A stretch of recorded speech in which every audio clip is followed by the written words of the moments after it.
जय हिंद दोस्तों। देखिए, अगर आप ये क्लास देख रहे हैं तो इससे पहले आपको मैंने जो फार्मूला बनाने की मशीन यानी कि क्यूबॉइड, क्यूब, प्रिज्म, पिरामिड के फार्मूले कैसे बनते हैं, बेलन का फार्मूला, शंकु का फार्मूला, घन, घनाभ, स्क्वायर, इनके फार्मूले की मैंने एक सेपरेट वीडियो बनाई है। पहले आपको वो क्लास देखनी पड़ेगी, तब कहीं यहाँ पे आपको स्विच कर सकते हैं, ठीक है। तो मैंने उस क्लास में बहुत अच्छे से हर चीज़ को समझाया, तो पहले वो क्लास देखें, उसके बाद चलें। और आपको अगर फार्मूले याद है तो ठीक है, लेकिन मैं यहाँ पर फार्मूले एक्सप्लेन नहीं करूँगा, मैंने एक सेपरेट वीडियो बनाई है। तो आप पहले उस क्लास को देखेंगे, तब इस क्लास पे स्विच करेंगे, ठीक है। कह रहा है 2 सेंटीमीटर वाले घन की सतह का क्षेत्रफल, यानी कि जो क्यूब है उसका टोटल सरफेस एरिया पूछा है। क्या पूछा है? Total surface area, total surface area पूछा है। और जो क्यूब था उसका टोटल सरफेस एरिया क्या था? 6a²। क्या था? 6a²। और हमें इसकी भुजा कितनी है? 2, यानी कि a का मान कितना दे रखा है? 2। तो 6a का मान कितना हो जाएगा? 4। कितना हो जाएगा? 24 वर्ग मीटर। 24 वर्ग मीटर। मैंने बहुत अच्छे से वीडियो बनाई है, आप जाके देखें, प्लेलिस्ट में मिल जाएगी कि cylinder, cube, prism, pyramid, cube, square, ऐसे कर सर्च मारेंगे भाई सुमित भैया तो आपको वीडियो मिल जाएगी। पहले वो देखें अच्छे से, या एक काम करो, मैं आपको इसी वीडियो के नीचे लिंक दे दूंगा उसका, ठीक है। उस पर पहले क्लिक करो, पहले वो क्लास देखो, आई बटन मिलेगा, उसको क्लिक करके पहले वो क्लास देखो, तब इस पर आओ, ठीक है। आगे बढ़ो, ठीक है। ये कह रहा है 6 मीटर लंबे, 5 मीटर चौड़े, 5 मीटर ऊंचे कमरे में रखने जाने वाली बांस से अधिक लंबाई बताओ। यानी कि क्यूबॉइड के आकार का है, क्यूबॉइड के आकार का है। और क्यूबॉइड का डायगोनल हमने सिखाया था मैंने। जो क्यूबॉइड होता है यानी कि जो घनाभ होता है उसका विकर्ण होता है, यानी कि उसका जो डायगोनल होता है वो क्या होता है? रूट के अंदर l² plus b² plus h², यही तो होता था डायगोनल। तो जो छड़ रखने जाओगे वो छड़ तो यही वाली होगी, ये वाली लंबी छड़, तो इसका डायगोनल निकालना है। लेकिन ये है क्या? कमरा, तो कमरे का क्या होता है? घनाभ आकार का, ठीक है। तो रूट के अंदर l का मान कितना है? लंबाई कितनी है? 6, तो 36 हो जाएगा स्क्वायर। चौड़ाई कितनी है? 5, तो 25 हो जाएगा। और ऊंचाई कितनी है? 4, तो कितना हो जाएगा? 16। अब 36 और 25 61 हो जाएगा। 36 और 25 कितना हो जाएगा? 61। और 61 और 16 कितना हो जाएगा? 77। 61 और 16 कितना हो जाएगा? 77। रूट के अंदर क्या 77 से कुछ बाहर आ सकता है? 77 से बाहर कुछ नहीं आ सकता। तो इस सवाल का जो डायगोनल होगा, बात सबसे अधिक की लंबाई कितनी हो जाएगी? 77 मीटर। Root 77 metre. डायगोनल मैंने सिखाया, चीजें बहुत अच्छे से समझाई हैं, पूरी कम से कम 24-25 मिनट की क्लास है, बहुत अच्छे से देखो आप इसको। अगला जो सवाल है वो ये कह रहा है कि 12 मीटर भुजा वाले घनाकार कमरे में, किसमें? घनाकार। तो जो घन होता है, जो क्यूब होता है, इसका जो डायगोनल होता है, देखो लंबाई उसको क्या होता है? उसका l² plus b² plus h², ये तो पढ़ा है। और जो क्यूब होता है उसकी लंबाई भी वही होती है, चौड़ाई वही होती है और ऊंचाई भी वही होती है। तो ये हो जाएगा a² plus a² plus a², सभी बराबर हैं। तो ये क्या हो जाएगा? 3a² हो जाएगा। a बाहर आ जाएगा तो a√3 क्या हो जाएगा? a√3। अब a का मान कितना दे रखा है? 12, तो 12√3 इस सवाल का क्या आ जाएगा? आंसर। ये मैंने बना दिया फार्मूला है कि, लेकिन फार्मूला फिलहाल आपको ये वाला डायरेक्ट याद होना चाहिए था। जो क्यूब होता है उसका वॉल्यूम डायगोनल कितना होता है? a√3। a का मान कितना है? 12, तो 12√3 इस सवाल का क्या आ जाएगा? आंसर। सही है, कोई दिक्कत तो नहीं हो रही है? फार्मूला याद ना होगा तो दिक्कत है, दिक्कत का महादिक्कत है। 27 सेंटीमीटर वाले भुजा से 3 सेंटीमीटर वाले कितने घन बनाए जा सकते हैं? तो बड़े घन की भुजा कितनी है? 27। और छोटे घन की भुजा कितनी है? 3। तो जो बड़ा जो है तो बिग क्यूब वॉल्यूम, इसका बड़े वाले का वॉल्यूम कितना हो जाएगा? a की पावर 3 होता है ना, a की पावर 3। और छोटे वाले की स्मॉल क्यूब वॉल्यूम a की पावर 3, यही तो होगा। अब हमें देखें कितने घन बनाए जा सकते हैं। तो बड़े वाले की भुजा 27 है ना, तो 27 गुणे 27 गुणे 27। और छोटे वाली भुजा कितनी है? 3 गुणे 3 गुणे 3। तो ये भी 9 देगा, ये भी 9 देगा, और ये भी, तो क्या मिलेगा? 9 गुणे 9 गुणे 9, और 9 नेम 81 नेम 729। कितने घन बनाए जा सकते हैं? बड़े वाले घन को छोटे वाले घन के आयतन से भाग दे देंगे तो आपको घनों की संख्या आ जाएगी। बड़े घन के आयतन को छोटे घन के आयतन से भाग दे देंगे तो आपको घनों की संख्या आ जाएगी। सही है। अगला जो सवाल है वो कह रहा है कि एक पेड़ के बेलनाकार तने की परिधि। और बेलन जो होता है ना, बेलन पढ़ा है ना फार्मूले, जो बेलन होता है, सिलेंडर होता है, उसकी परिधि क्या होती है, उसका पेरीमीटर कितनी होती है, 2 पाई आर। अरे जो पेड़ होता है, बेलनाकार पेड़ है, तो बेलन का जो, कहाँ गया हमारा बेलन, यही तो है बेलन, तो इसका जो परिधि होती है वो 2 पाई आर होती है ना। सर्किल के आकार की है तो क्या होती है, 2 पाई आर। क्या होती है, 2 पाई आर। कितनी होती है, 2 पाई आर। परिधि इतनी सेंटीमीटर है, तो 1 मीटर लंबे तने से प्राप्त लकड़ी का आयतन कितना होगा।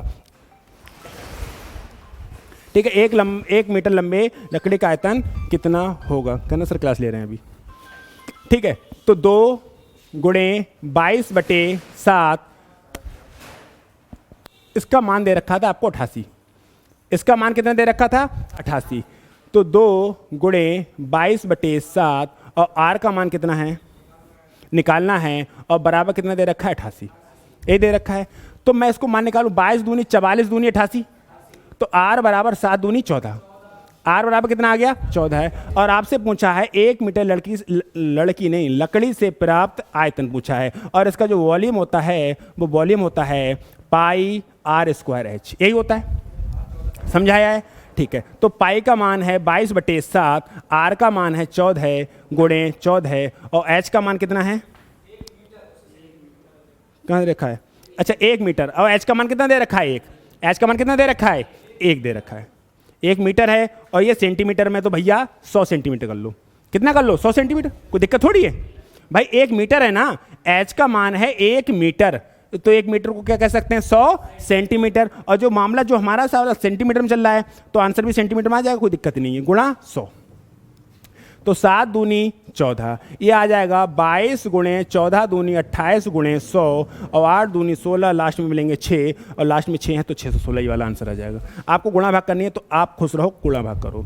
मैंने देख लिया कि इन दोनों गुणा करूंगा, लास्ट में 6 मिलेगा, लास्ट में 2 जीरो मिलेंगे, लास्ट में 6 होता है, तो इस ऑप्शन का करेक्ट होने की मजबूरी है। बाकी आप कैलकुलेशन कर लो, कोई दिक्कत। नेक्स्ट, अगला जो सवाल है वो क्या कह रहा है, अगला जो सवाल है वो कह रहा है एक लंबवृत्तीय शंकु के वक्रप्रस्थ, और शंकु का वक्रप्रस्थ क्या होता है, पाई आर एल। पढ़ा था अभी, शंकु का वक्रप्रस्थ यानी कि कर्व सरफेस एरिया क्या होता है, पाई आर एल। और पाई आर एल का क्षेत्रफल कितना है, 40 70, और आधार का अर्ध व्यास यानी कि जो आर है, आधार का अर्ध व्यास जो आर कितना है, 35। आर कितना है, 35 मीटर है, और ये सब कुछ मीटर में है, तो हमसे पूछा है त्रिज्या ऊंचाई। पाई का मान 22/7, आर का मान 35, क्या एल का मान पूछा है ना, बराबर 40 70, क्या हम 7 पंजे 35, और एल बराबर हो जाएगा 40 70/22 पंजे 110 कर लूँ, क्या 0 से 0 कट जाएगा, 11 तियाँ 33 और 11 सत्ते 77, यानी कि जो त्रिज्या ऊंचाई है 37 मीटर। आई नहीं आई। अब को ना शंकु का वक्रप्रस्थ ना पता है, मत कर यार, शंकु का वक्रप्रस्थ नहीं पता, सवाल नहीं होगा।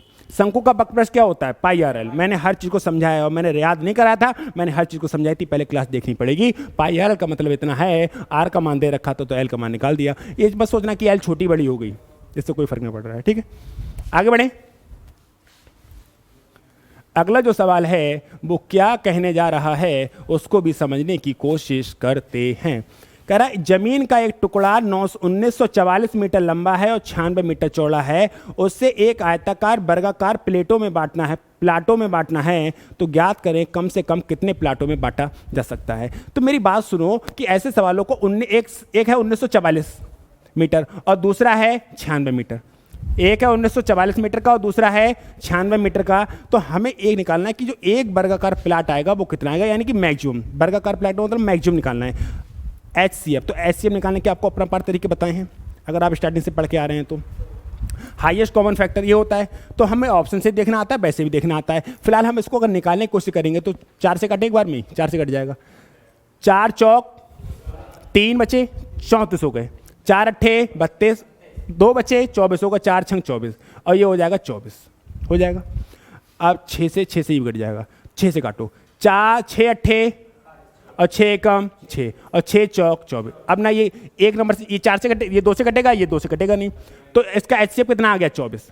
इसका HCF कितना आ गया, तो पूछा है कितने वर्गाकार प्लेटों में बांटा जा सकता है, तो कितने वर्गाकार प्लेटों में बांटा जा सकता है, एक था 1944 का और दूसरा था 96 का, और एक की लंबाई चौड़ाई है वो कितनी है 24, यही तो है। अगर मैं 24 से इसे भाग करूंगा तो देखो 24 का अगर मैं भाग करूं तो 24 चौक 96 होता है, 24 चौक और 24 अट्ठे 192, 96 का डबल 192, यानी 8 बार जाएंगे, नहीं 24 एकम 24 का चले जाएगा, 24 अट्ठे चला जाएगा, फिर बचेंगे 192 में यानी कि 2, यानी कि 24 और 24 एकम 24 और 24 चौक 96, यही तो आए। तो 81 चौक कितने हो जाएंगे, 8 चौक 32, 324। कितने प्लेट बन सकते हैं, कितना होगा,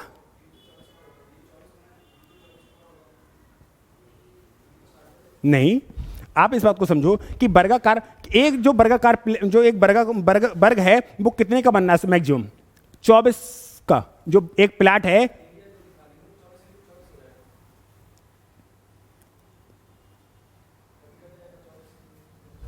नहीं सही है, मेरी बात को समझो कि के का मान जो है, मेरी बात को, बड़ा वाला जो प्लाट है, बड़ा वाला प्लाट मैंने दिखाया कि मैक्सिमम प्लाट कितने बड़ा है, 24 सेंटीमीटर का, 24 सेंटीमीटर है, मीटर है, जो भी है, सबसे बड़ा प्लाट कितने का आ रहा है, 24 वर्ग मीटर का, 24 वर्ग मीटर का आ रहा है। तो भैया इसको इससे भाग करेंगे, नहीं करेंगे, करेंगे, और इसको इससे भाग करेंगे तो आंसर क्या आ रहा है, 324, ठीक है, 324। नेक्स्ट,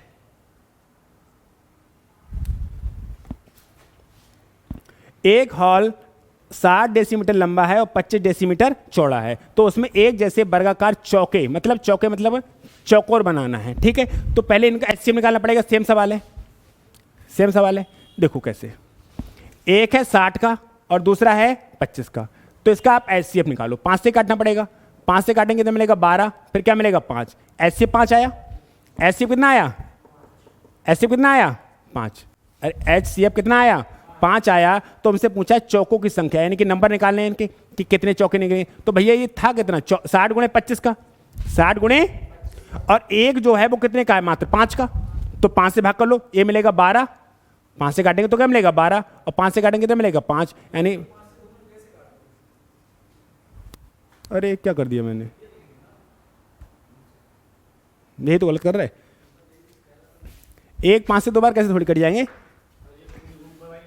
अरे क्या कर दिया, पागल हो गए, भाग चढ़ गई, रात के 12 तो 9 बजे हैं, 12 बजे थोड़े से कम है अभी,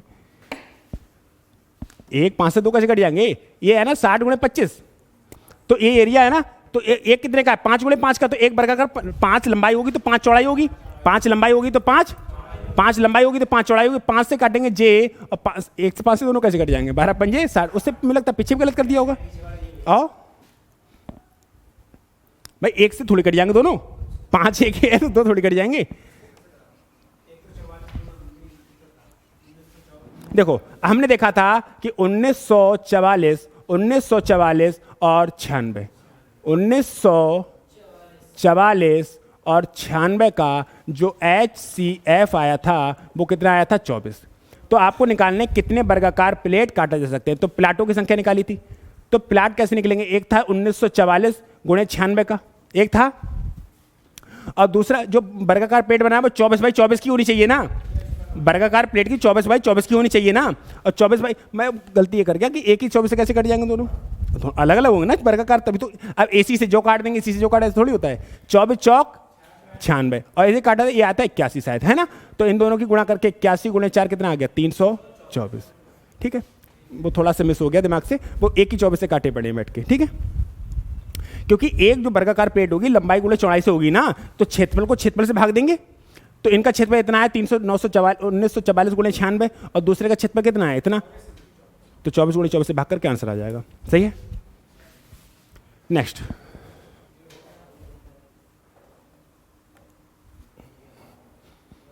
ये तो हो गया, बढ़ो भाई, छोटी से छोटी संख्या जो 12, 15, 20 और 54 से भाग देने पर प्रत्येक दशा में 4 से छोड़ देती है, कौन सी है, तो सबसे छोटी से छोटी संख्या पूछी है, तो आप ऑप्शन से करोगे तो ज़्यादा आसान रहेगा, वरना आप पूरा सवाल करने बैठोगे तकलीफ हो जाएगी आपको, ठीक है, पूरे कॉन्सेप्ट मत समझो। उन्होंने पूछा है छोटी से छोटी संख्या क्या है, तो सबसे छोटी क्या है 540, कह रहा है कि भाग देने पर 4 से छोड़ती है, 4 से छोड़ती है, 4 से छोड़ती है, मतलब 4 घटाने पर पूरी कट जाए। जैसे मैं कहूँ कि 13 को 5 से भाग देने पर 3 शेष बचता है।